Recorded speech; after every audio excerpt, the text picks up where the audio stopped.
Ndoto zinazoashiria baraka na utajiri. Katika ulimwengu wa roho, Mungu ana njia nyingi za kuzungumza na mwanadamu. Wakati mwingine si kwa sauti, bali kupitia ndoto. Katika Biblia, tunaona watu kama Yusufu wakipewa maono yaliyobadilisha maisha yao na hata mataifa. Vivyo hivyo, katika mafundisho ya Kiislamu, ndoto njema hujulikana kama ruya swaliha, ndoto njema kutoka kwa Mungu. Lakini swali ni hili: je, kuna ndoto ambazo zinaweza kuwa ishara ya baraka, mafanikio na hata utajiri unaokuja? Moja, kuota maji safi, ishara ya baraka na utakaso. Katika maandiko, maji mara nyingi huwakilisha uzima na baraka. Katika Biblia, Yohana 7:38 inasema, aaminie ndani yangu, mito ya maji yaliyo hai itatoka ndani yake. Katika Qur'an, maji pia ni neema kuu kutoka kwa Mungu. Ukiota maji safi, hasa yanayotiririka, inaweza kumaanisha maisha yako yanasafishwa na kufunguliwa milango ya riziki. Ni ishara ya mwanzo mpya wenye baraka.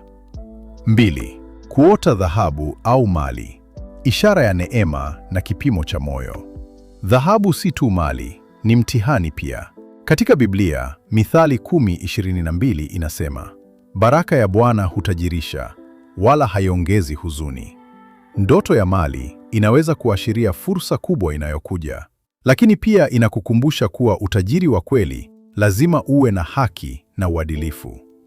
3. Kuota nyumba kubwa, kuongezeka kwa maisha na heshima. Katika maandiko, nyumba ni ishara ya maisha ya mtu. Yesu alisema katika Biblia, Yohana 14:2, nyumbani mwa Baba yangu mna makao mengi.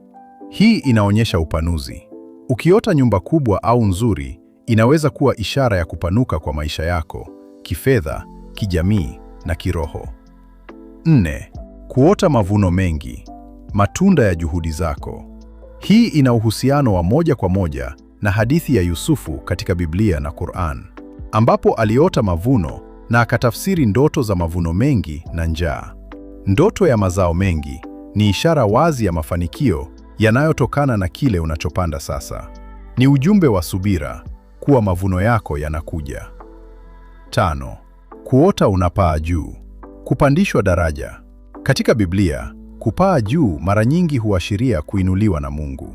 Ndoto ya kuruka au kupaa inaweza kumaanisha unainuliwa kutoka hali ya chini kwenda ya juu, kazi bora, biashara yenye mafanikio au heshima katika jamii. 6. Kuota umevaa taji, mamlaka na neema. Katika Biblia, Yakobo 1:12, atapokea taji ya uzima. Taji ni ishara ya ushindi na mamlaka. Ukiota umevaa taji au mavazi ya kifahari, inaweza kumaanisha Mungu anakutayarisha kwa nafasi ya juu na mafanikio makubwa. 7. Kuota mifugo mingi, utajiri wa jadi na baraka. Katika historia ya imani, watu matajiri walipimwa kwa mifugo yao. Mfano ni Ibrahim ambaye alibarikiwa kwa mali nyingi.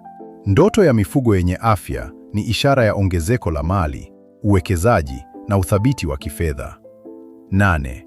Kuota mwanga au jua, mwongozo na mwanzo mpya. Katika Qur'an, mwanga ni alama ya uongofu. Mwenyezi Mungu ni nuru ya mbingu na ardhi. Sura An-Nur 24:35. Ukiota mwanga mkali au jua linachomoza, ni ishara ya kutoka gizani kwenda kwenye mafanikio. Kipindi kipya cha baraka kinaanza. Ujumbe wa kina wa kiimani. Ndoto hizi zinaweza kuwa ishara, lakini Mungu huangalia moyo na matendo. Katika Qur'an, Sura Ar-Ra'd 13:11, hakika Mwenyezi Mungu habadili hali ya watu mpaka wabadili yaliyo ndani ya nafsi zao. Na katika Biblia, Yakobo 2:17, imani pasipo matendo imekufa. Hivyo, ndoto njema ni mwaliko wa kuimarisha imani, kufanya kazi kwa bidii, kuwa na subira na uadilifu. Ikiwa umeota ndoto kama hizi, usizichukulie kama bahati tu. Zichukulie kama mwito wa kujiandaa kwa maisha makubwa zaidi. Mungu anaweza kuwa anakufungulia milango, lakini ni juu yako kupita ndani yake. Kama umeguswa na ujumbe huu, like, follow na share ili wengine pia wajifunze na kuimarika kiimani. Endelea kuwa nasi kwa maudhui yanayojenga maisha, akili na roho yako.